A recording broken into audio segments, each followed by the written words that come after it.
Hey yo, what's good? It's your boy Mixtape Moth, and today I'm gonna hit y'all with my top 30 hip hop albums of 2021. Let's get to it.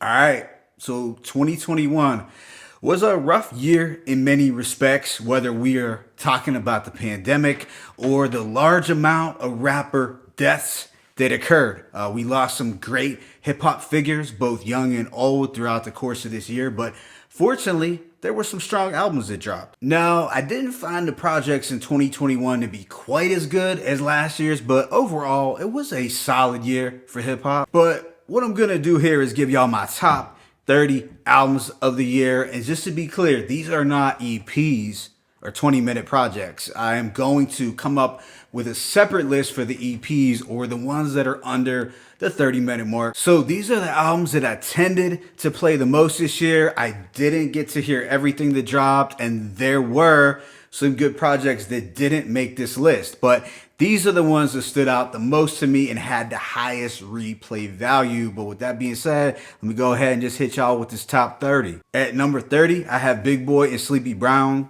The Big Sleepover. So I was on the fence with this project for a while because I found some of it to be a little too pop centered and watered down. But there are some bangers that caught my attention, mainly the songs with Killer Mike. There are also a few mellow tracks that are drenched in that sultry funk that you can expect from Organized Noise. So while there are some skips here, it's a cool listen, especially if you are fans of Outkast and that overall Dungeon Family aesthetic. Number 29, Hus Kingpin, The Firm.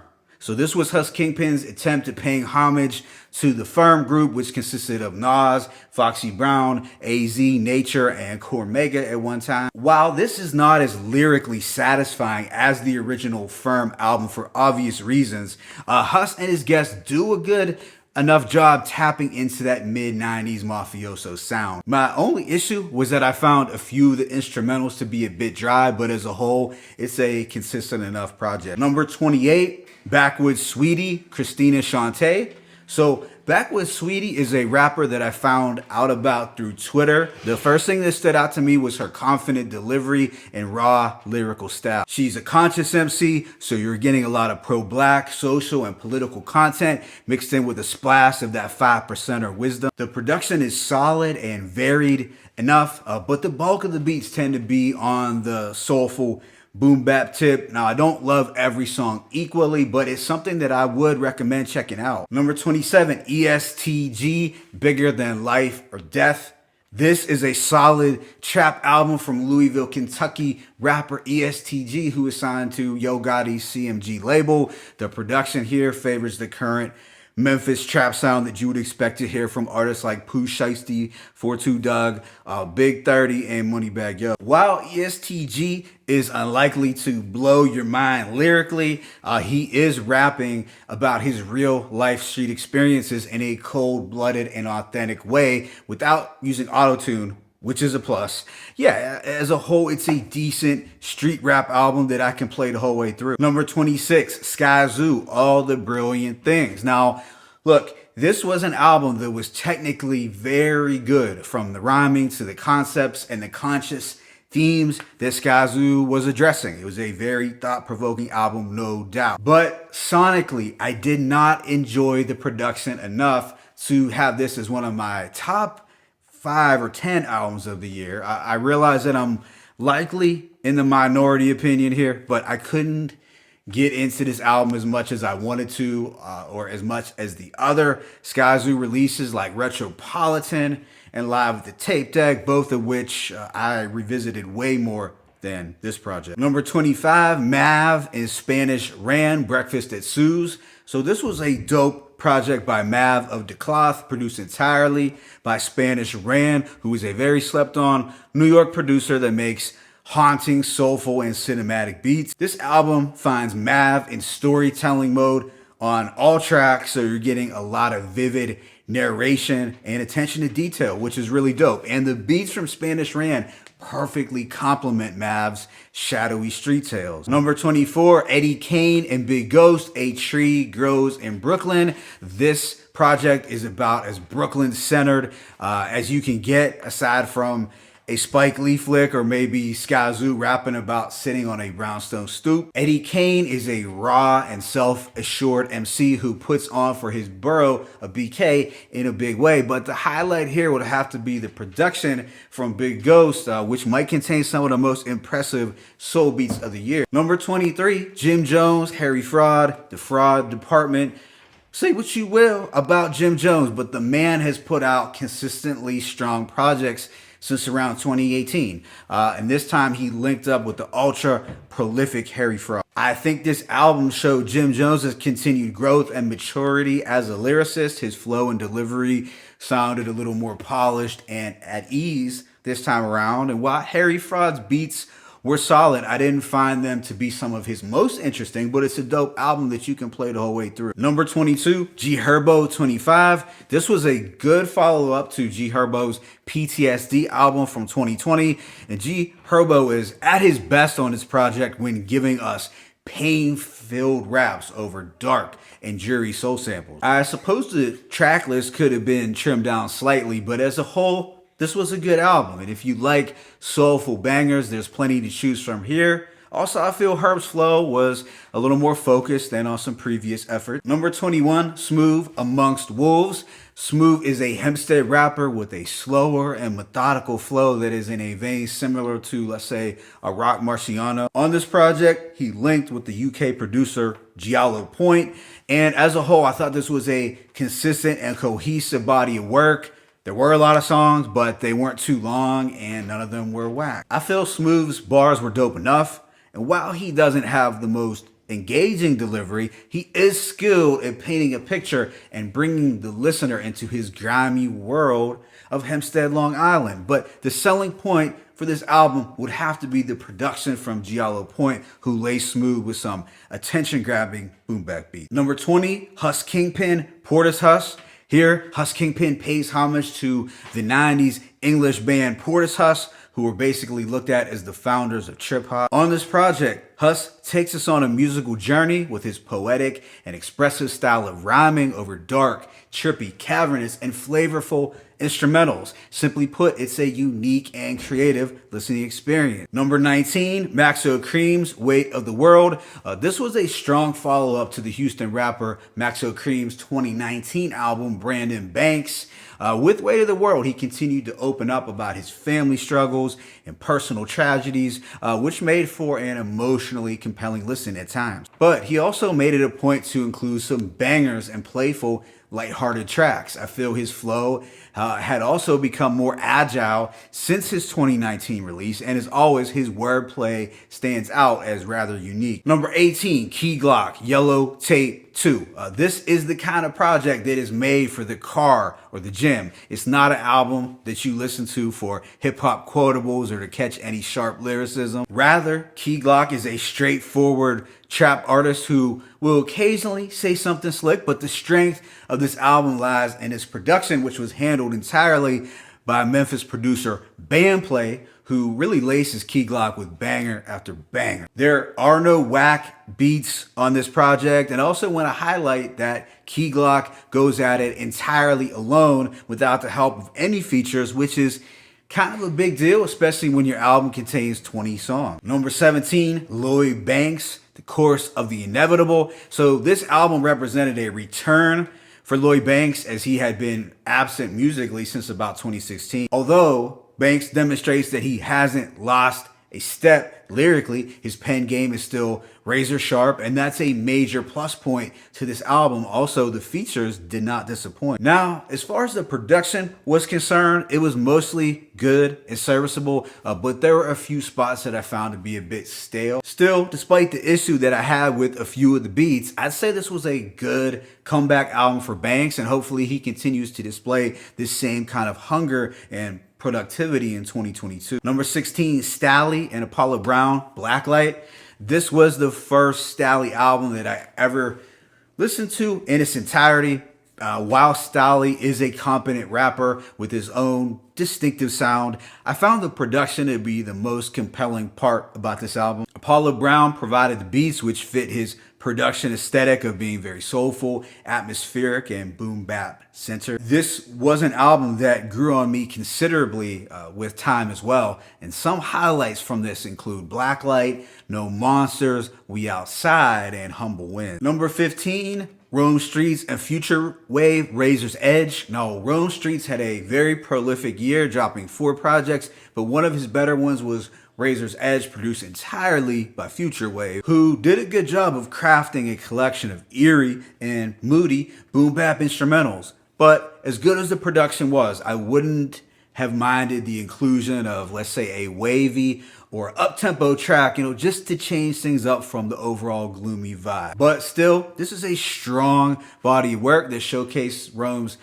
consistency as an MC and his ability to make conceptual records with strong hooks. Number 14, JR, Broken Easel. Now, JR is a rapper coming out of North Carolina who I believe most first heard rapping alongside Ransom. He's a pretty well-rounded artist who can give you slick wordplay, punchlines, and similes, but he also includes a lot of introspection and storytelling in his rap. So from a lyrical standpoint, I like the versatility that he brings to the table. Overall, I found this to be a refreshing listen as JR was able to blend traditional lyricism with a slight modern edge to the production.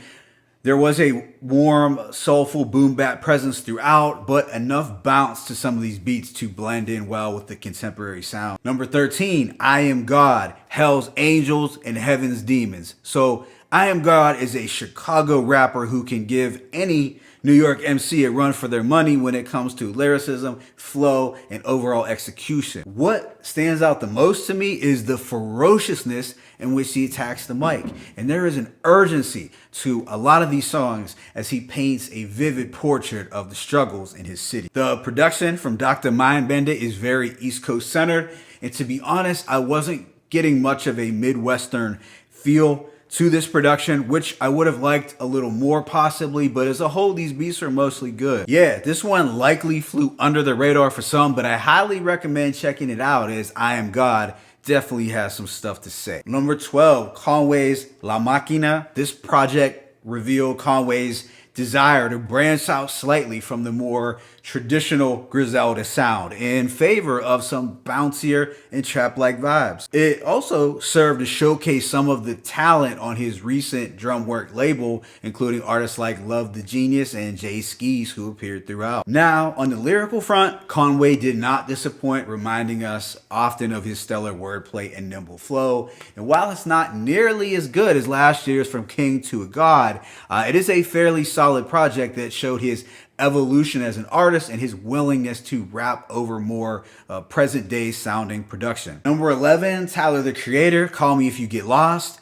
So this was the first time that I really gave Tyler the Creator a chance. And it was mainly because I got the sense going into this album that he was going to be rapping more and going back to the basics rather than making melodic pop and soul music. Also, the inclusion of DJ drama all the way through helped to give the project more of that street mixtape energy that I tend to prefer. I did like the variety to the production, which borrowed from elements of jazz, soul, 90s hip hop, breakbeats, and trap. In addition to the production vibes being good, I appreciated Tyler's storytelling and the conceptual angle to this album. This wasn't a project that I expected to like, but I found it to be an enjoyable listen. Number 10, Styles P and Havoc, Wreckage Manor. So this album personified New York street rap being done at a high level. Havoc is regarded as a top 10 hip-hop producer of all time, and Styles P is the ever-consistent Locks MC who makes the best solo projects out the group. This is pretty much a dream collaboration for hip-hop traditionalists and fans of grimy New York street rap. Havoc provided all the beats, but he also reminded us of his strengths as a rapper. I feel rapping wise, he was attentive and hungry throughout, and some of my favorite tracks are Pay Me in Cash, 21 Gun Salute, and Nightmares to Dreams. Number 9, Moneybagg Yo, A Gangsta's Pain. I feel this was Moneybagg Yo's best album since his 2018 reset. As a whole, this project was well produced. I think it had a variety to the production for being a trap album. And you really had it all, from bangers, street records, personal and relationship tracks. I also liked that he included some conceptual material as well, a couple of songs which were pretty creative and display his growth as a songwriter. Now, at 22 tracks, it was a little lengthy and would have benefited from less songs, but despite that minor gripe, this album had quite a lot of replay value for me throughout the year, and I found myself playing a lot of these songs the most when driving to work or lifting. Number 8, Boldy James and The Alchemist, Bo Jackson.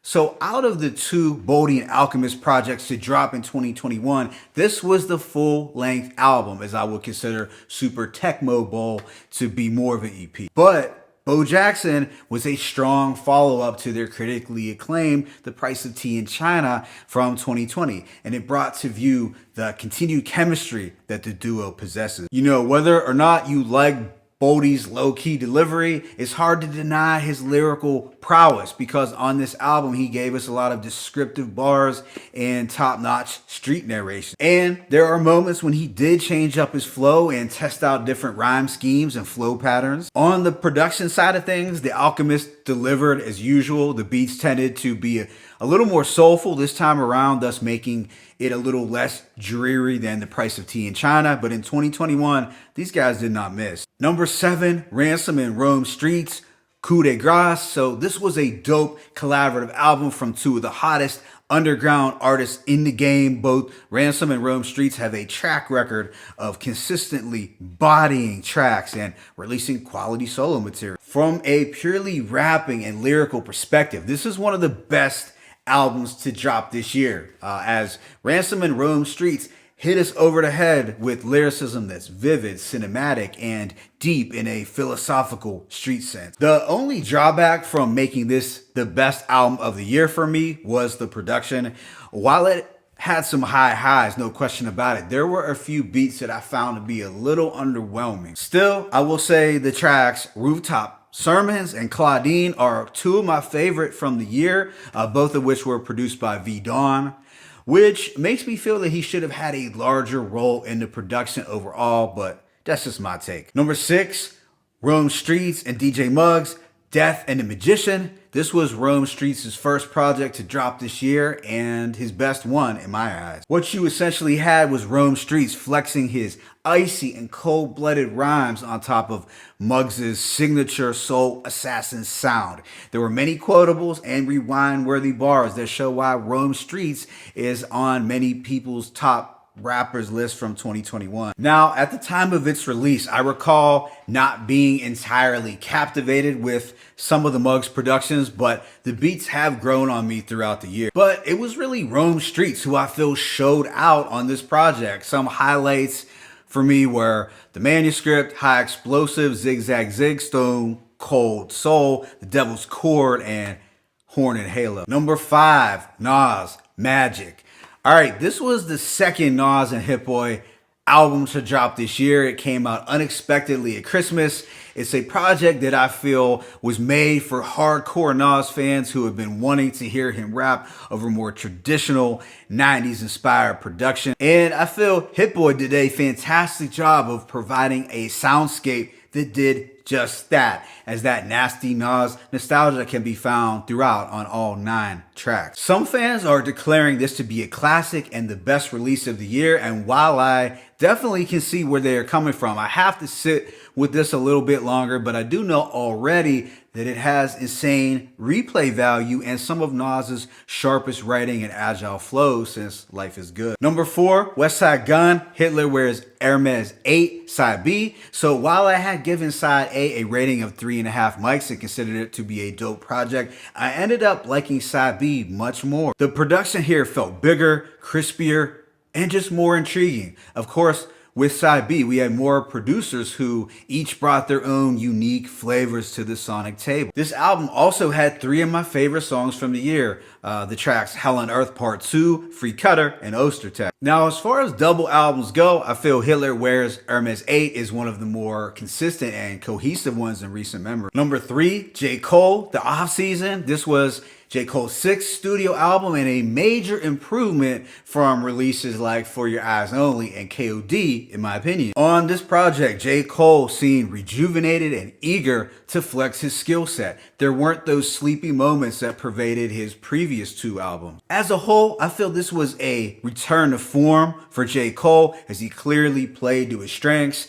There was more of a mixtape-like energy, thankfully, rather than the grandiose and lofty conceptual side of things that we got on albums like KOD and For Your Eyes Only. But the one thing that I didn't care for was some of the auto-crooning. However, luckily, it did not weigh the album down much at all, and that was due to the wise production choices and the great rapping we got from Cole. Number 2, Mach-Hommy, Pray for Haiti. Okay, this was the Mach-Hommy album that made me a fan. It was executive produced by Westside Gunn, and Gunn's creative influence is pretty much stamped over this thing like a brick. Stylistically and sonically, it kind of plays up like a follow-up to Pray for Paris. But clearly, Mach-Hommy was able to give this project his own distinct flavor with his creative and cunning lyricism throughout. I feel the bright, colorful, and luxurious production really made this a gratifying listening experience. It is a project with no skips that grew on me significantly since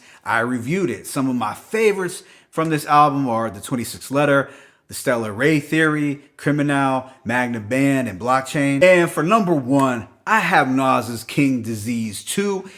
While I'm still in the process of digesting Magic, I do consider this still to be my favorite and most played project of the year. It's a really balanced album that is extremely well produced. There are conceptual records, bangers, introspective ones, wavy tracks that don't sound forced, and songs for the streets. It was also an improvement from Nas's first King's Disease, which won a Grammy. Nas's flow and pen game were a little more focused and masterful here, and I cannot stress what an excellent job Hit Boy did on the boards, especially with some of the soulful sample-based production. I feel this album succeeds in satisfying core Nas fans while also drawing in younger listeners. It gives you the best of both worlds without sounding forced. And there was something organic to the project overall. And my favorite tracks from this album, the ones that I played the most throughout the year, are Death Row East, 40 Side, Rare, Store Run, Moments, Composure, My Bible, and Nas is Good. So those are my top 30 rap albums of the year. Let me know in the comment section what some of yours were. It's your boy Mixtape Moth. I'm signing out, but be sure to hit that like button and please subscribe. As always, it's peace and blessings. Top 30 hip hop albums of the year. 1.